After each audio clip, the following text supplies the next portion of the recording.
help us understand what's actually happening here in the real economy and this inflation piece that we're all trying to understand? Well, inflationary pressure in the food supply is hitting the farmers as well. I think it was mentioned, 1% of our population feeds 100% of us plus, and farmers are seeing this increase as well. Growers or dairy producers or cattle producers, whatever it is. So I always look at break-evens. What's a break-even cost for a grower, for instance, for corn, and that has increased to say $5.75. So while we look at commodity prices and we say that's high, understand that margin for a farmer, and we should want the farmer to be profitable. 2 million farmers, over 90% still family owned. These are families in communities dealing with cost pressure. So they have cost pressures that include, to your point, labor availability, lack of technology, issues that the infrastructure bill hopefully will address, but we need some immigration reform to address. I want to talk about the immigration pieces, but it seems like thus far these costs have been able to be passed on. And the question is, are we now at a inflection? But we were just talking about PepsiCo, for example, by the way, which was, by the way, they've been able to pass on a lot of these costs to customers, and yet it appears like right now that inflection point may be happening for them. They're having these layoffs. Well, only 14 cents on the dollar goes to the farmer in terms of the food value chain. 14 cents on the dollar. That's been declining. There's going to be increasing pressure because operating loans are, of course, increasing. Interest rates are increasing, and that's an additive cost. And then, of course, no relief on the immigration side or on the labor side. So, yes, they've been passing it through. This year, growers will probably have a decent year, but understand they buy materials, they buy their inputs for the next crop year in the fall.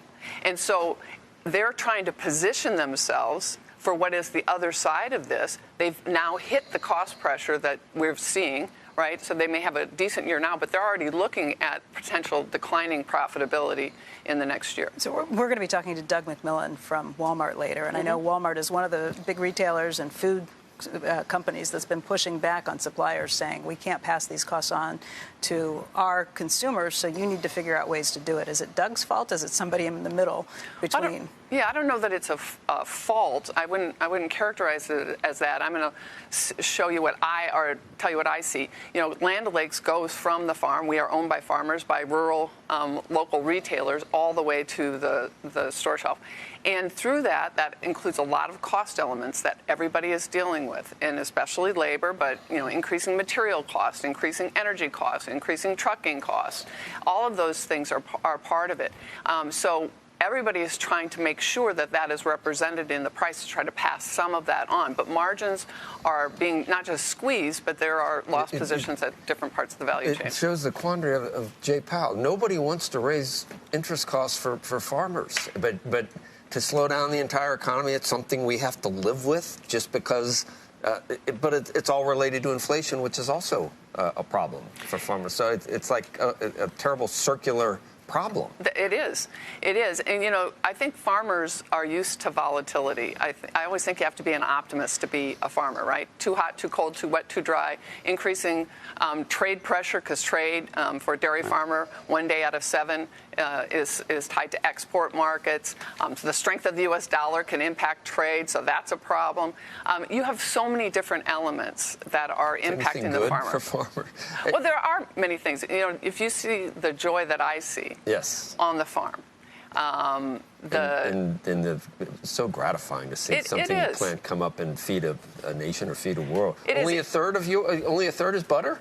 Only a third of the business is butter. We own Purina, we own Winfield Technologies, which works with growers on their farm. We have Truterra, our sustainable production business, working on transition for farmers on sustainable production. We're going to run out of time, but one of the things that you talk about a lot when you're in D.C. is the issue of immigration and what the farmers are seeking. And that's been obviously a very controversial, almost third rail issue here in this town. What? No, the thing is, I talk with both sides of the aisle. We're about policy. I would say the Business Roundtable is about policy, not politics.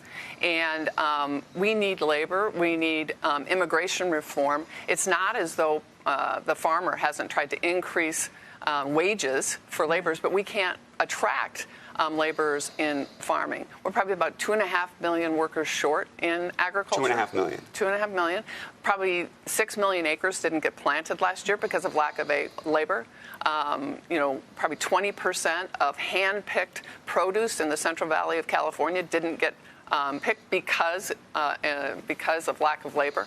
It's a challenging issue. Yes, immigration reform can be difficult. We all want border security.